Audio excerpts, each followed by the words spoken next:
My name is Nakasuja Gertrude, and I'm still investing on using my AI project of the loan eligibility that I presented earlier.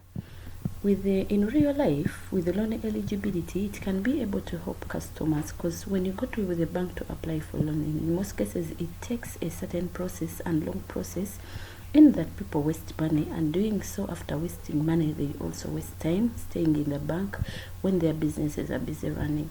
So with this AI, someone can simply access a loan to his bank account through a phone by submitting all the necessary documents that are needed in the bank. My datasets will identify the real-life problem by using the following information.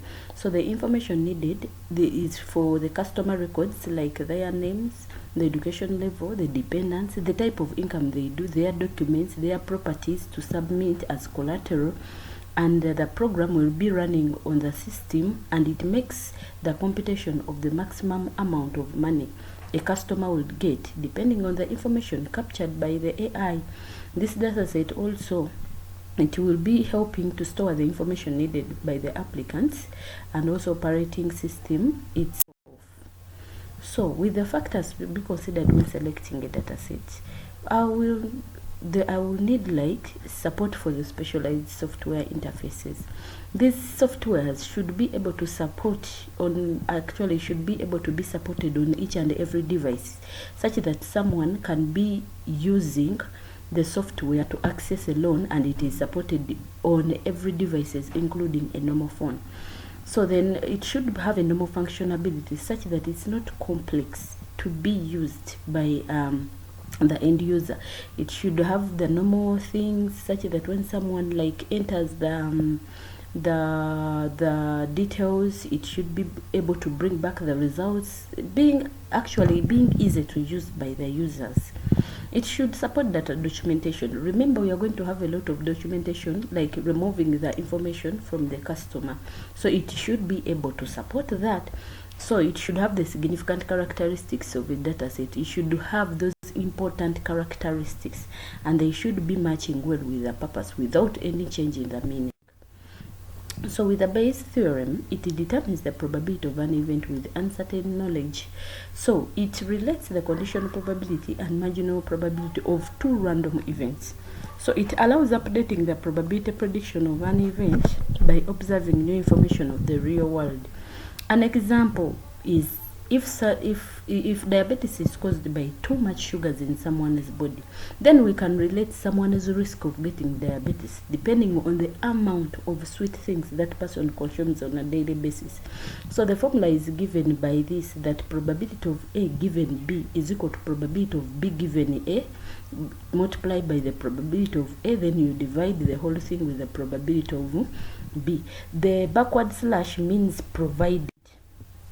Now, with probability of A, it's simply the probability of A occurring, B occurring, the explanation. Now, according to my example, probability of A given B means that someone has diabetes because of consuming too much sweet things. Then, probably because of consuming too much sweets. And probability of B given A means that someone consuming a lot of sweets, therefore at a risk of getting what? Diabetes. With the naive Bayes theorem, it is a classical classification technique based on Bayes theorem with an assumption of independence among what? Features. So it's called naive because it assumes that occurrence of a certain feature is independent of the occurrences of the other feature. It is called Bayes because it depends on the principle of the Bayes theorem. So with the steps to be taken, we shall convert the table into a frequency table, then create likelihood tables by finding the probabilities, use the naive Bayes equation to calculate the posterior probability of each class. The class with the highest probability, posterior probability, is the outcome of the prediction. So with my example, we can be having fruits, and those fruits, they have a percentage of being yellow, or the level of being yellow, the level of being sweet, and then the size, is it long or not, then it's total. So we are going to find a fruit with an instance where it is yellow, sweet, and long. When we are calculating the first one, we shall begin with an orange. That the probability of yellow when it is an orange will be probability of an orange being yellow and then probability of yellow we divide by the probability of an orange. Remember now an orange is a fruit, so we begin with the yellow. It is 300 over the total of the yellow, which is 800. We multiply by the 800, the total of being a yellow fruit, and we divide by 1200, total of being a fruit, and then we divide by the 650, the total of orange as a fruit, and then we divide by the total of being a fruit, 1200, and we get the total of 0.53.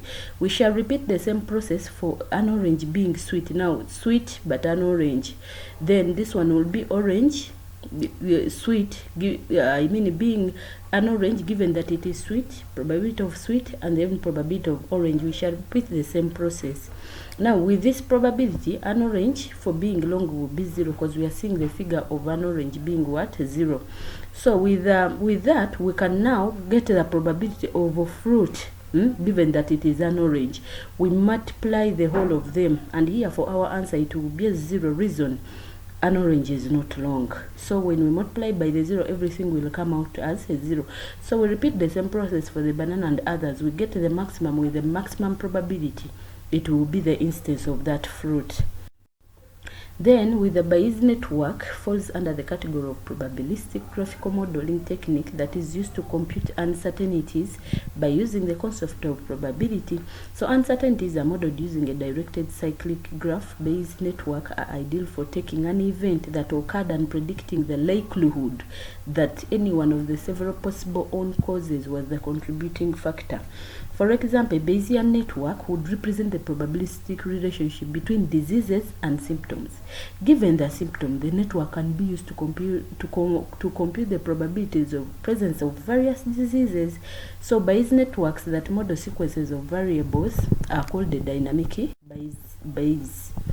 So given by the condition, so we have two types. We have the unconditional model and the conditional model. The unconditional model, for this event, A happens independently and B also happens independently. For example, a child and a parent can survive without each other. With a conditional model, it will be that event of A and B, they will happen provided that C is in existence.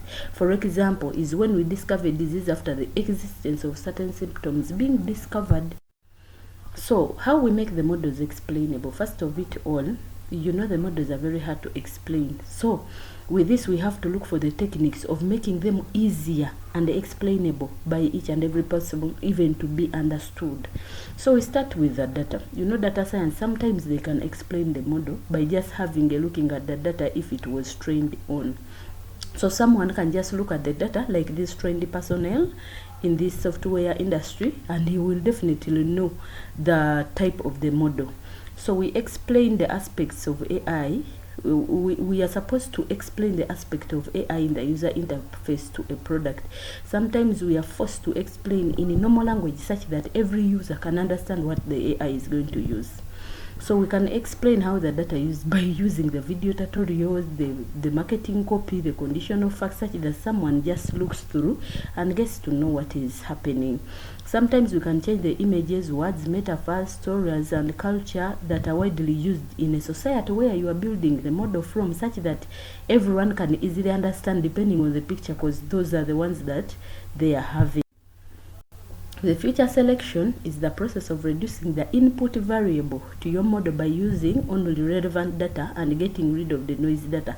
This one helps in optimizing the data, and it will help us to increase the accuracy and even reduce the time of training, since this one will be very difficult. You know, with AI, if you are to code so many things, you end up be getting confused.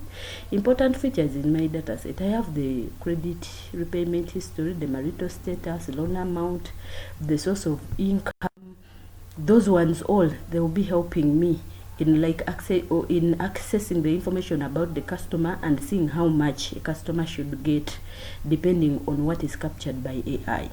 Then the feature learning, just the representation learning, is a set of techniques that allows the system to automatically discover the representations needed for the feature detection or classification